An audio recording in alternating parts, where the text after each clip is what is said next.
We're travelling to some IDP settlements in Tigray, which is in the northwestern region of Ethiopia. In November 2020, conflict broke out, forcing thousands to flee for their lives. When I was here in January, there were 3 sites for IDPs, or internally displaced populations. Unfortunately, being back here almost 2 months later, we now have 16 locations, and today I'm in one of the most recently opened ones where people have gathered just in the last 2 weeks.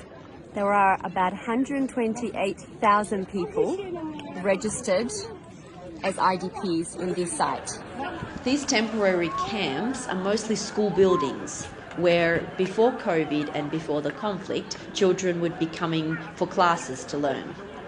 Camps are often crowded, under-equipped and lacking in the basics like water, like sanitation and food.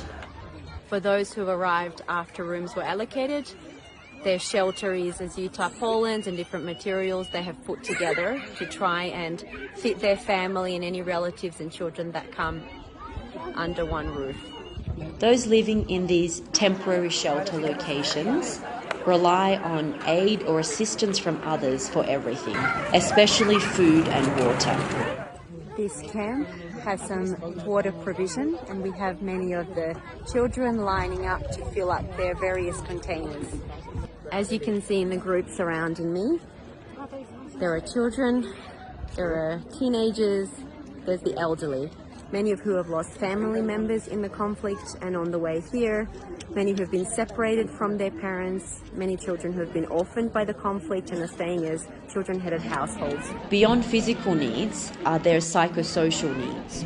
In the midst of conflict zones, child-friendly spaces allow children to play, to laugh, but also to participate in activities to help them process trauma. Child-friendly spaces are a critical factor in helping children recover.